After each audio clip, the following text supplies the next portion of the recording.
Դուք դիտում եք առաջին լրատվականը ողջույն, հյուրընկալել եմ ռեգիոն հետազոտական կենտրոնի ղեկավար Լաուրա Բաղդասարյանին։ Բարի օր։ Բարև ձեզ։ Տիկին Բաղդասարյան,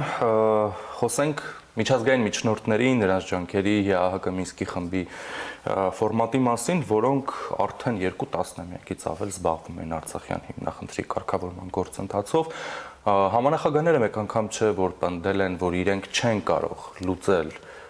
հիմնախնդիրը, նրանք ընդհանրապես միջնորդներ են, կողմերը իրենք պետք է գան համաձայնության տարբեր առաջարկների շուրջ, որոշակի առաջարկներ իհարկե ներկայացնում են համանախագահները։ Օրինակ հայկական կողմը հիմա բազմիցս պնդում է, որ այն ինչին օրինակ համաձայն էր Հայաստանը կամ համաձայն է Հայաստանը, դրան հակառակվում է Ադրբեջանը ու այսպես շարունակ։ Ի վերջո այս 2 տասնամյակից ավել գործընթացում ինչու չհաջողվեց միջնորդական առաքելության ջանքերը, ինչու չծառայեցին բուն նշանակությանը, ինչն էր խնդիրը, որ մենք հասանք այսօրվան։ Ես դեռևս կսպասեի վերջակետ դնելու միջազգային միջնորդ առաքելության գործունեությանը, համենայն դեպս ամենավերջին հայտարարությունից, երբ որ նրանք արեցին ամսի 14-ին Բաքու եւ Երևան այցելությունից հետո, նրանց հայտարարությունը նշանակում է ինձ համար կոնկրետ առաջիկայում որոշ կոնկրետ գործողությունների պլան նրանց կողմից, փորձենք հասկանալ, որ միջնորդ առաքելությունը, կոնկրետ Մինսկի խմբի համանախագահությունը եւ Մինսկի խումբը իսկապես միջնորդ առաքելությունը եւ նրա մանդատի մեջ առանցքը դա կողմերից համահավասար հեռավորություն պահպանումն է։ Եթե մենք հիշում ենք պատերազմի օրերին Ռուսաստանի վարքը, ապա նրա, այսպես ասենք, որոշակի կրավորականությունը պայմանավորված էր ոչ միայն նրանով, որ Լեռնային Ղարաբաղը իր պատասխանատվության ասպարեզից դուրս է, այսինքն Լեռնային Ղարաբաղի, Արցախի անվտանգության խնդիրը, այլ նաև այն պատճառով, որ Ռուսաստանը Մինսկի խմբի համանախագահներից մեկն է։ Բայց հիմա այնտեղ ռուսական խաղաղապան է։ Այո, իհարկե, բայց ամբողջ պատերազմի ընթացքում համենայն դեպս նրանց քարոզչական հիմնավորումները, թե ինչու Ռուսաստանը ավելի ակտիվ գործողություններ չի կիրառում այս գործընթացը կանգնեցնելու, Ադրբեջանի ռազմական առաջխաղացումը կասեցնելու համար, բերվում էր այս հանգամանքը նույնպես։ Ընդհանրապես, եթե մենք դիտարկենք Մինսկի խմբի համանախագահների գործունեությունը ամբողջ ընթացքում, մենք պետք է հասկանանք, որ իրականում ավելի ակտիվ ամենաառաջին ակտիվությունը նրանք 97 թվականից են իրականացրել, այնպես որ իրականում դա ոչ թե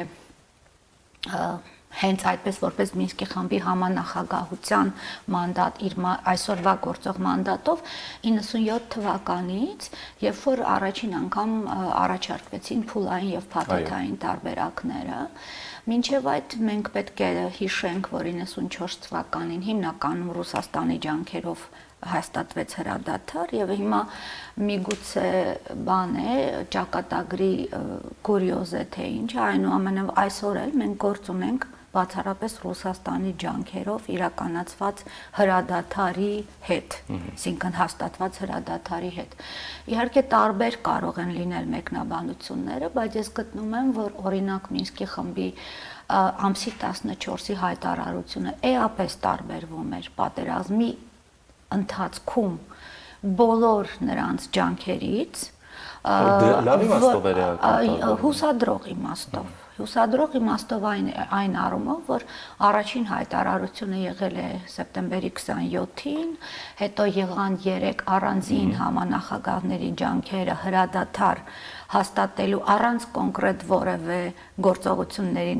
նկարագրության, որը կոչվում էր հումանիտար հրադադար, այսինքն դիակների դուրս բերում, հրադադար կրակի դադարեցում եւ այլն եւ գործ ունենք հիմա այսպես ասենք հետպատերազմյան, որտեղ ըստ էության պատերազմական գործողությունները ես համարում եմ դեռևս չավարտված, դատելով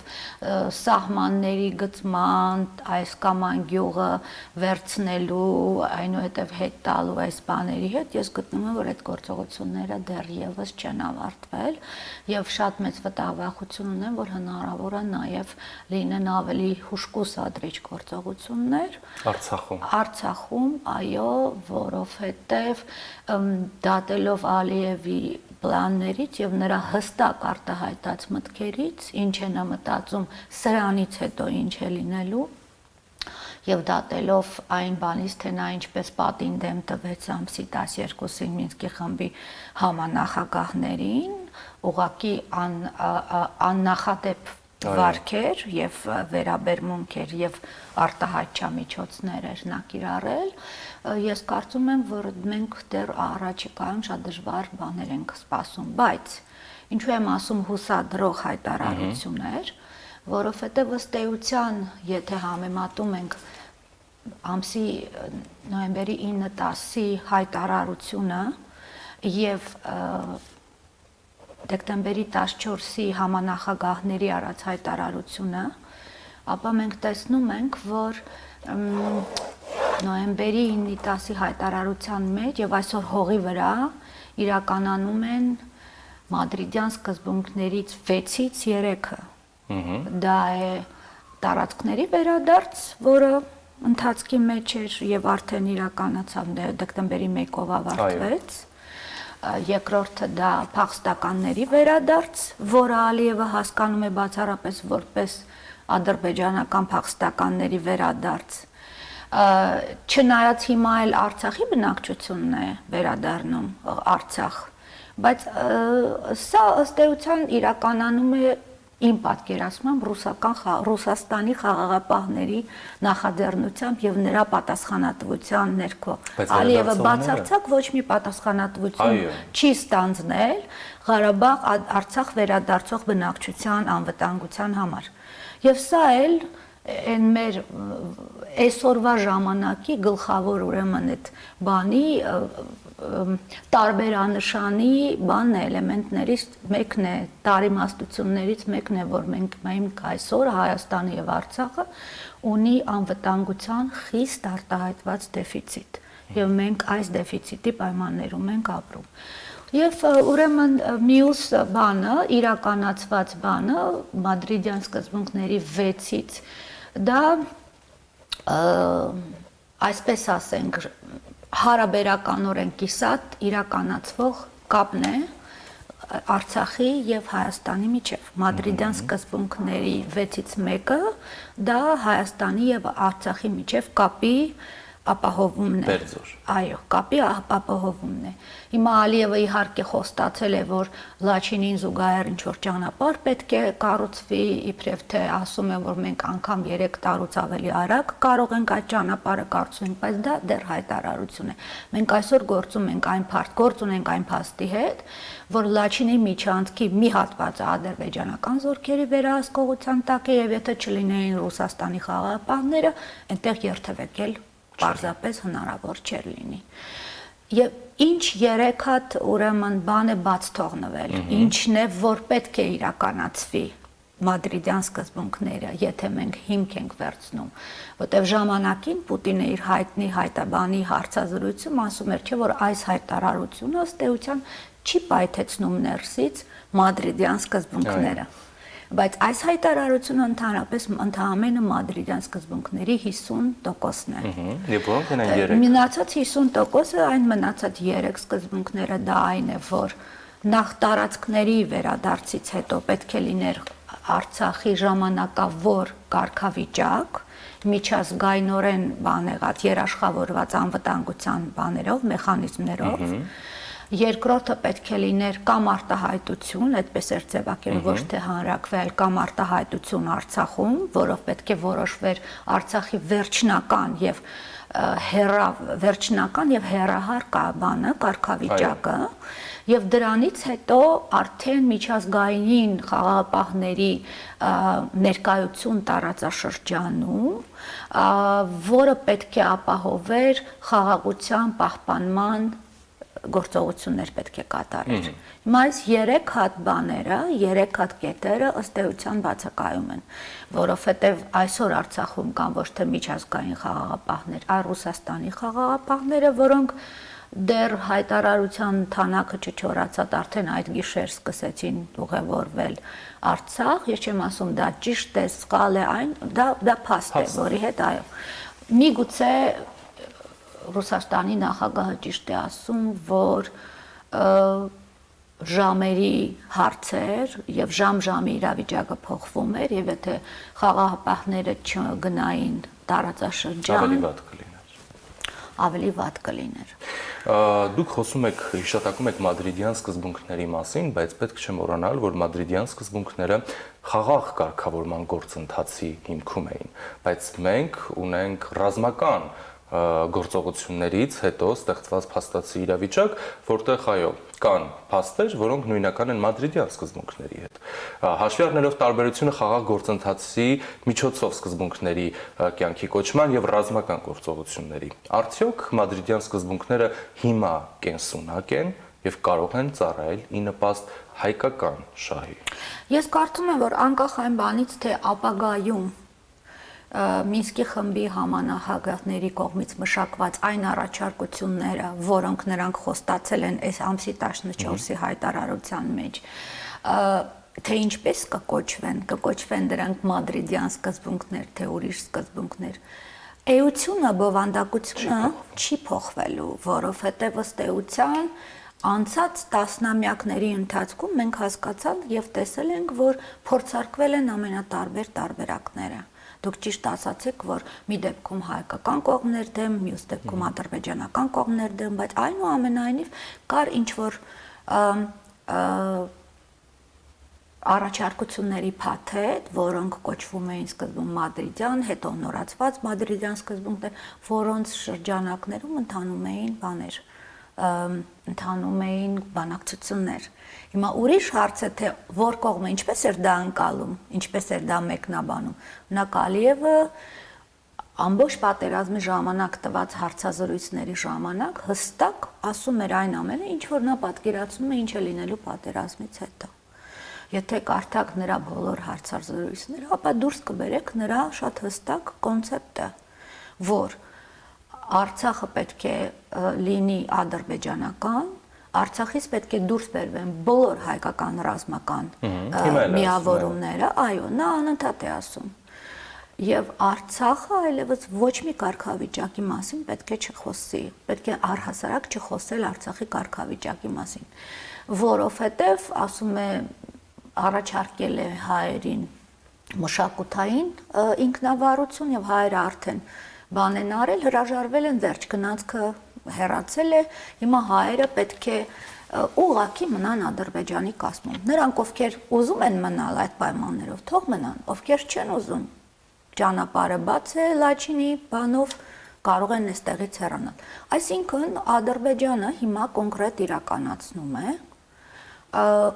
հայերի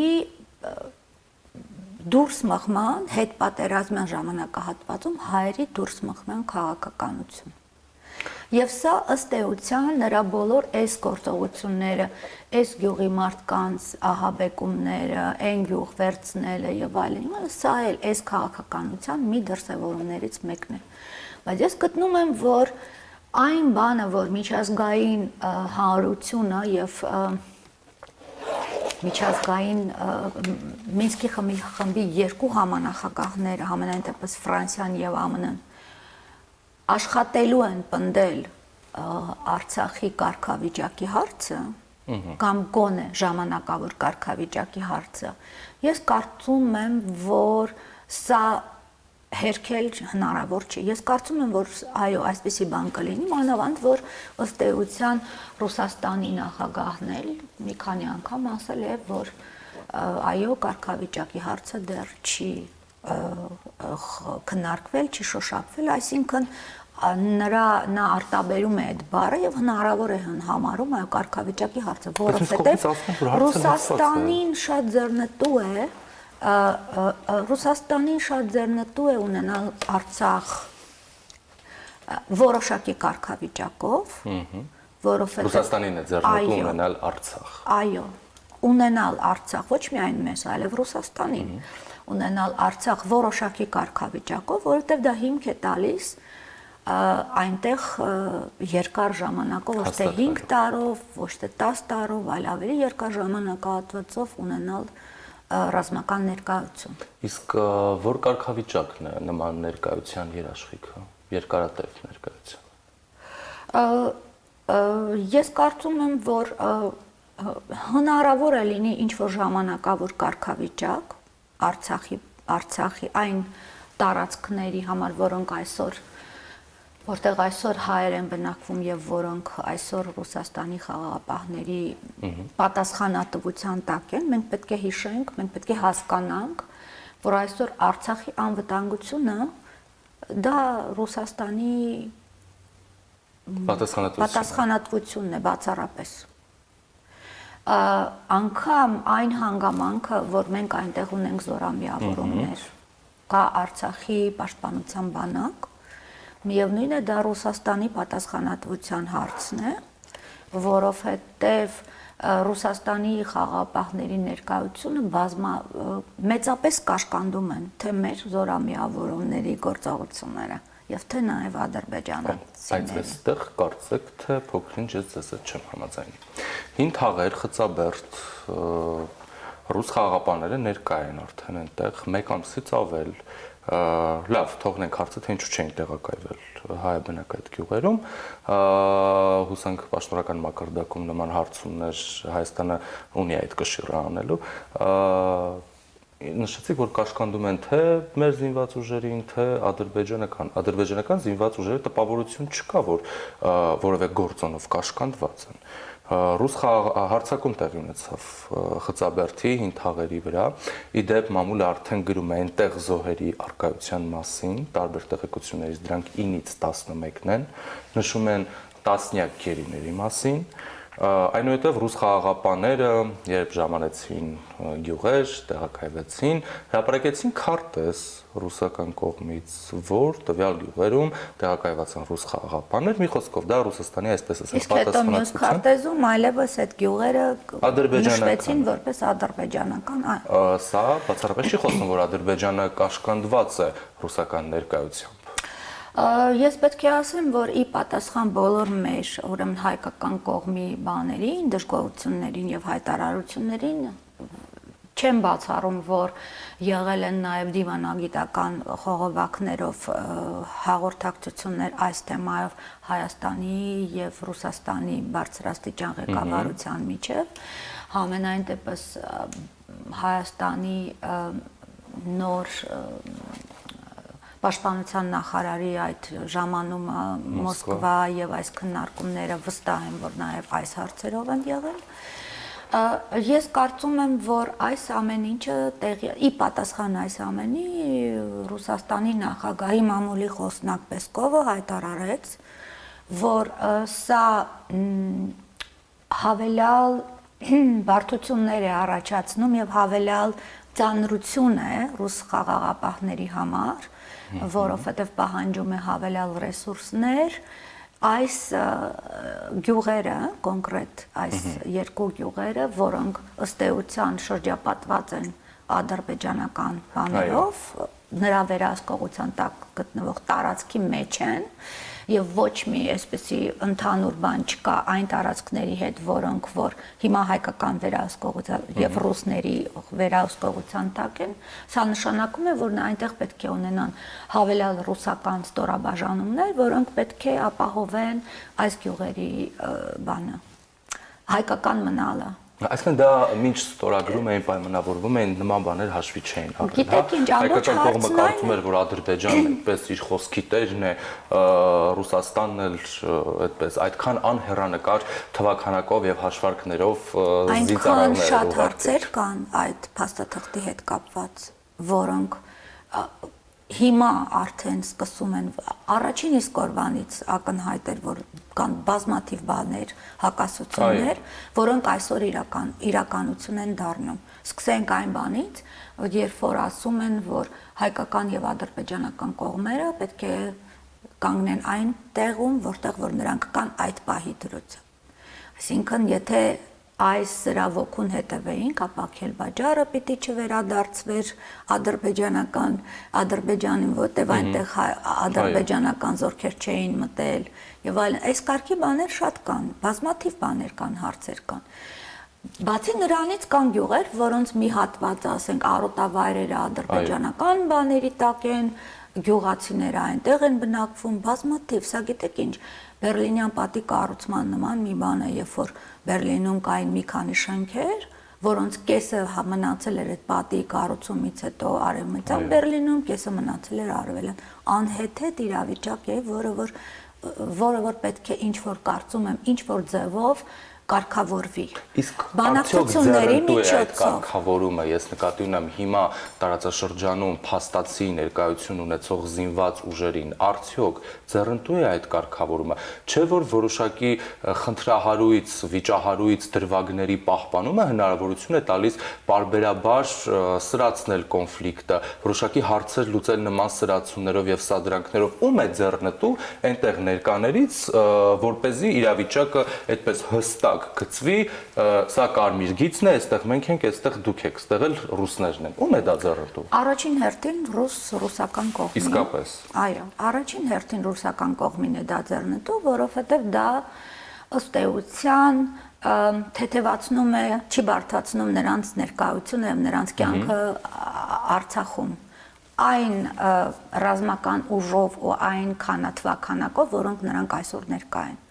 Երկրորդը ցավոք սրտի օրինակ երեք Ազատության ռադիոկայանին տված հարցազրույցում վարչապետը ասում էր, որ մի բան ասաց, որը ինձ զարմացրեց, ինձ համար հայտնություն էր, դա այն էր, որ 3-ի առաջի օրվա դրությամբ համենայն դեպս Ադրբեջանը չէր ստորագրել ռուս խաղաղապահների մանդատի փաստաթուղթը։ Հիմա այստեղից կա մի երկու հարց, որի պատասխանը կախված է այն բանի հետ, թե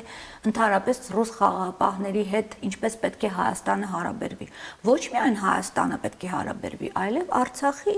ընտրված, ասենք, իշխանությունները այն ամբողջ բանը, կառույցը, որը որ այսօր կազմակերպում է լավ թե վատ, դա ուրիշ հարց է, բայց այնուամենայնիվ կազմակերպում է, համակարգում է ինչ-որ գործողություններ, Ինչ է դա նշանակում, որ եթե ադրբեջանական կողմը դեռևս չի ստորագրել։ Հենց դա է, նախ առաջին հերթին պարզ չի ինձ այդ հայտարարությունից, թե այդ մանդատի, ուրեմն սահմանումների այդ փաստաթուղթը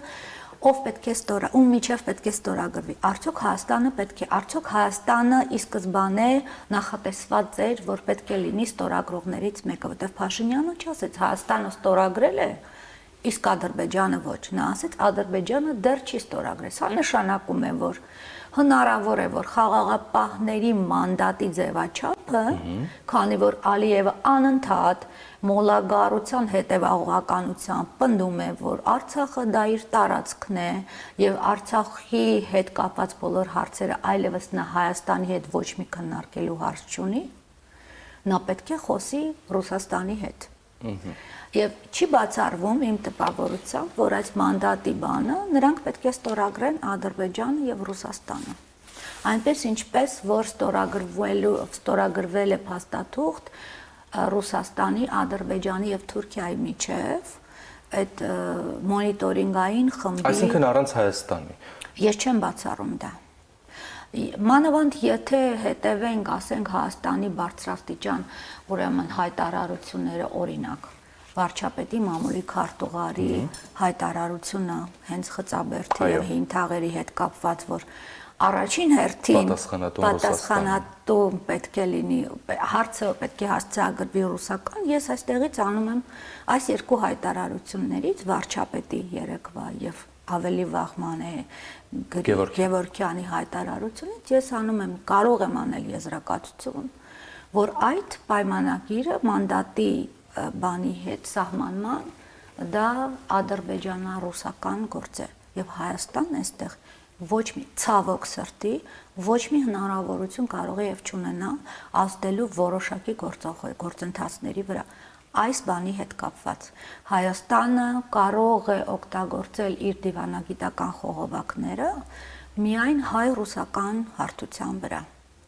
երկկողմանի հարաբերությունների եւ եթե Հայաստանը կարողանա ակտիվացնել իր դիվանագիտական խողովակները,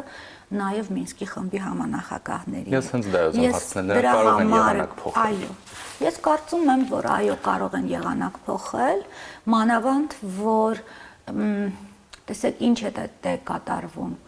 Այսօր Հայաստանի մշակութային եւ կրոնական ժառանգության երաշխավորներն են ռուս խաղաղապահները։ Ռուս խաղաղապահները իրականացնում են Հայաստանի Արցախի բնակչության առողջական խնդիրներ են լուծում, օգնություն են տեղափոխում եւ այլն։ Այս ամենը, այս միայնակ մենաշնորհային գործողությունները իհարկե դուր չի գալիս նաև Մինսկի խմբի երկու համանախագահներին եւ սա ակնհայտ է։ Եվ այն հանգամանքը, որ կա նաև օդում կախված խնդիր, որը չի լուծված Արցախի անկախության ճանաչում հանուն փրկության, այն փաստաթղթերը, որոնք այսօր օրինակ ճիշտ է Ֆրանսիայի նախագահը մերժել է, բայց դա այնուամենայնիվ օդում կախված բան է, ինչպես ցեղասպանության ճանաչման բանաձևը ամերիկյան բանի այդ նախագահի դրան առաջ է դրված եւ ցանկացած պահի նրանք կարող են այս բանը խաղացնել։ Այսպիսի կարևոր բաներ կան, որոնք է գնահատում այս համատեքստում հենց Արցախի նախագահի դեմարշը Մինսկի խմբի ամերիկացի եւ ֆրանսիացի համանախագահների նկատմամբ նրանց մերժելու եւ նրանց հետ չհանդիպելու պատճառաբանությամբ, որ բացակայում է ռուս համանախագահը։ Ես դա բացատրում եմ հենց այն հանգամանքով, ինչի մասին նոր ասացի, որ չի բացառվում, որ ռուս խաղաղապահ գործողությունները եւ առաքելությունը բացառապես Ադրբեջանի եւ Ռուսաստանի գործառույթների շրջանակում է, իսկ քանի որ Արցախի ղեկավարությունը այսօր ակտիվ կոնտակտների մեջ է ռուս խաղաղապահական առաքելության հետ, ես չեմ բացառում, որ ուղղակի նրան ասել են չհանդիպես այդքան բան։ Բայց այս ամբողջ աբսուրդը իրավիճակի նաև այն է, որ կան մի շարք խնդիրներ, որոնք որ հանձնված են Ռուսաստան-Ադրբեջան հարաբերությունների տիրույթում եւ Արցախը այստեղ բացարձակ ոչ մի սուբյեկտայնություն չունի, այլ նա օբյեկտ է, օբյեկտի է վերածվել, բայց մյուս կողմից կամ Մինսկի խմբի համանախագահություն, որը հանդիպում է Հայաստանի իշխանությունների եւ Ադրբեջանի իշխանությունների հետ։ Իհարկե նա ցանկացել է նաև հանդիպել Արցախի իշխանությունների հետ։ Սա արդեն մեր բաց թողումն է, թե ինչու դա տեղի չունեցավ։ Բայց գործընթացները այնքան արագ են ընթանում, որ շատ հնարավոր է մի որոշ ժամանակ հետո շատ բաներ էլ փոխվեն։ Ցավոք նման դաժան պարտությունից, տարածքների կորստից, հազարավոր զոհերի, վիրավորների գնով, այդքան գերիների գնով անհայտ կորածների մենք էլի ունենում ենք առանցքային բաց թողումներ։ Շնորհակալ եմ զրույցի համար։ Ձեզ եմ շնորհակալ։ Տաղավարում ռեգիոն հետազոտական կենտրոնի ղեկավար Լաուրա Բաղդասարյանն էր։ Շարունակեք հետևել մեր աշխատանքին։